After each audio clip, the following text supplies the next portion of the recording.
Good day, ladies and gentlemen, my name is Swifty Sloth, and welcome to, everyone, the very first episode of the brand new series on the channel, the Minecraft Survival Guide. Now, this series, everyone, is basically been made because of the new Minecraft PS5 edition just being released today.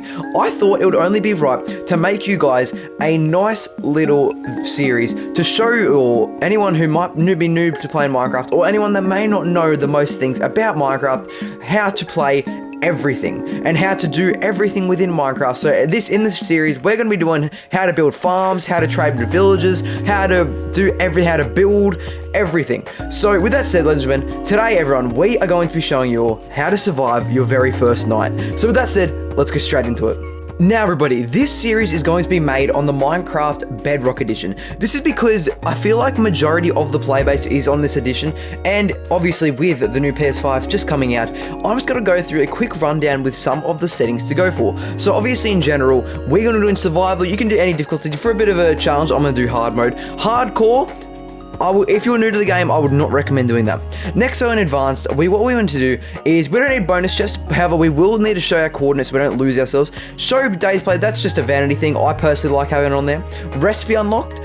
This can be useful, however, majority of the time, actually no, this is probably the best option for a new player. Fire spreads, this is going to be a personal preference, but I would recommend turning this off. It doesn't inflict with cheats or all that, however, it will save your world. Say, for example, you have one stray bit of fire, a bit of lava, instead of your whole base burning down, or lightning striking it, you won't have any problems. It's just the best thing to do, and personally, I would do it. You're not going to rage quit. Next, so everyone, with respawn radius, I would recommend doing 1 to 5, just because, say, if anything happens to your spawn, you still have an area to respawn in.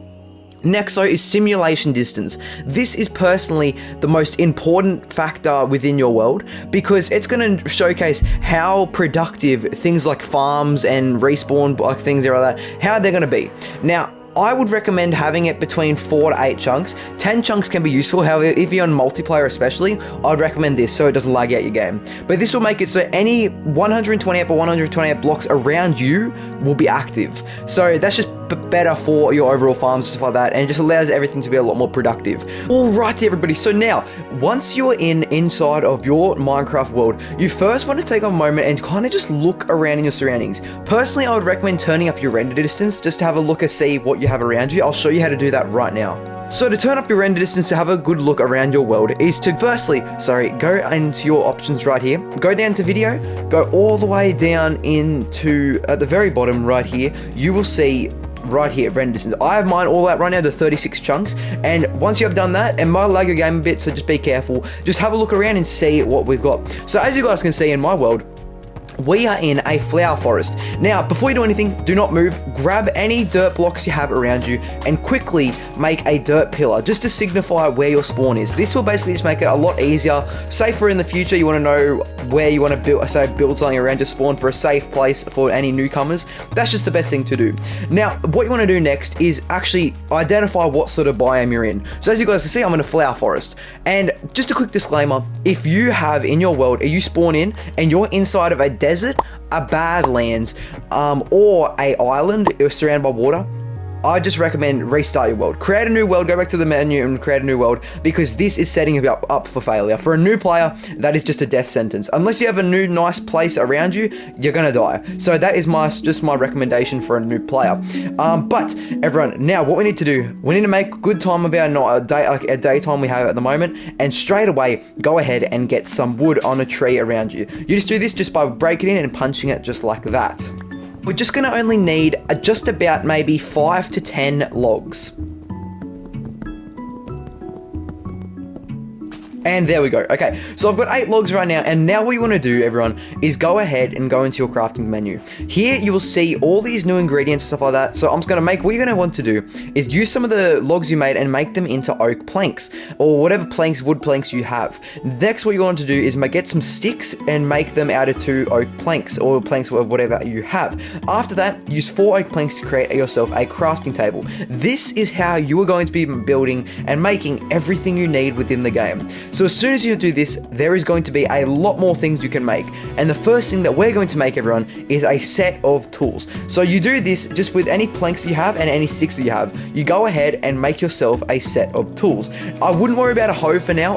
We'll actually be going into that next episode on when we'll get into some farming. But for now, make yourself a wooden sword, a wooden axe, a wooden pickaxe, and a wooden shovel. This will give you a lot more versatility within your world and allow you to do a lot more things. Now though, what you want to do is find yourself a quick place close to spawn where you can set down a shelter. Now, as you guys can see down here, we have some water, which is always good to live near. Now, what we also need to look out for, everyone, is a nice place where animals are, because food early game is going to be a real bloody killer, especially in hardcore mode. So that is why we're going to try to find most likely a flatter area with hopefully some animals. And I think right over here is actually a perfect place for that. Actually, you know what? On second thought, I might actually go over to this forest over here, because living near a forest, especially near water, is kind of the best place you could possibly live. And now remember, stick close to spawn. This is probably only about 100 blocks off spawn, so if you do end up dying, you will not get lost. And make sure on your way to a place hopefully close to spawn or around you, make sure to take care of any animals you may find, because after all, food is going to be the main problem early game. Now, the best way to actually kill these animals is to use your wooden sword and jump and hit while you're midair.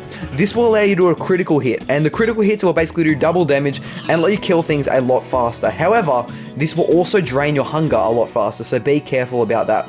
So I think, everyone, what I'm going to do, we're in this plains over here, is going to actually set up camp within the forest over here.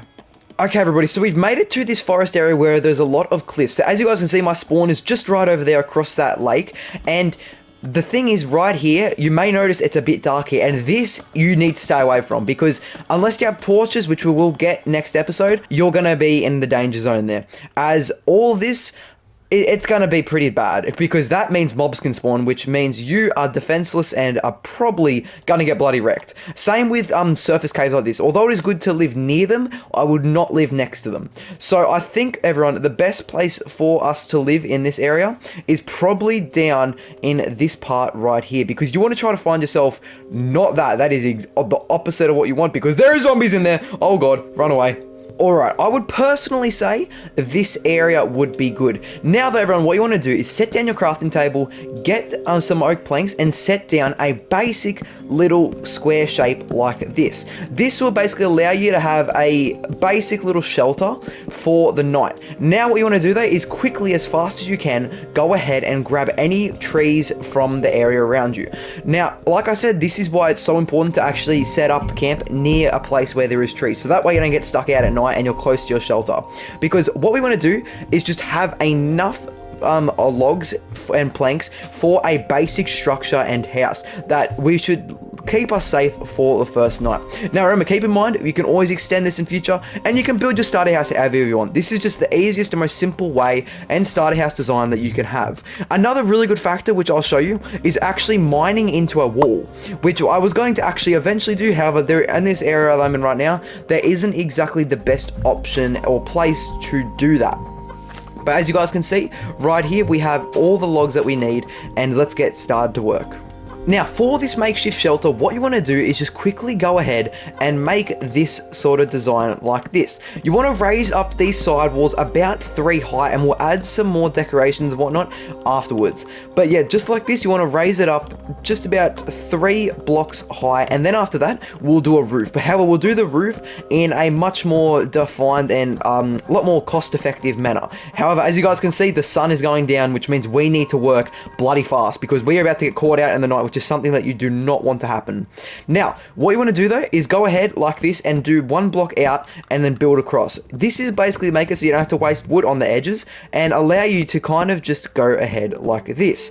And then once you have done this, we will need to go inside. However, I need more wood. Now, as you guys may have saw earlier, you would maybe have seen in the cliff sides or in a surface cave, this black sort of bulgy kind of circles within the stone. You want to go ahead and start breaking some of these, and a bit of stone, which we'll do mainly just focus on these black bits. This is coal, and this is actually how you're going to cook your food and also go ahead and light up your home. So we only need a few bits, that should be enough, just like that. And now we need to quickly run inside for safety. Now everybody, once you're inside, you will then want to place down your crafting table in the corner. What you want to do though is quickly make yourself a door and place it on the front right here. So that way, any mobs can't come in. Now, it may be a bit dark in here, so what you want to actually do is go down here with that coal, you actually need to unlock the recipe, get some stone. And this is how we're going to get some stone. Just mine down a basic little staircase right here and get a few bits of stone, 3 to be exact. Once you have done that, go ahead, make some sticks, and go ahead and make yourself, with the stone, a stone pickaxe. There we go. Now you can use that coal you have just gotten with the sticks and make yourself some torches. Depending on how much torches you have, it should be a fair good amount. So because as 1 coal and 1 torch, make yourself 4 torches. So there we go. Place your torches in each corner in the top of your room, of your house, and place one down here in your staircase so mobs don't spawn. This is a basic shelter for your Minecraft world.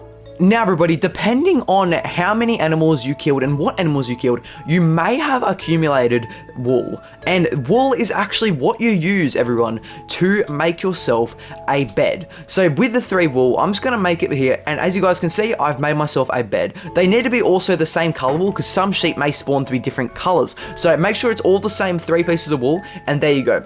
Now, for those who have done this, you can quite literally sleep and you have survived your first night. However, for those who may not have accumulated it, what you want to do is go ahead with some of the remaining wood, if you may not. If you have some basic and random stuff in your inventory, make a chest for yourself and place in some of these flowers. This will only take 8 planks and be a pretty cheap but very efficient way of storing things. So there we go.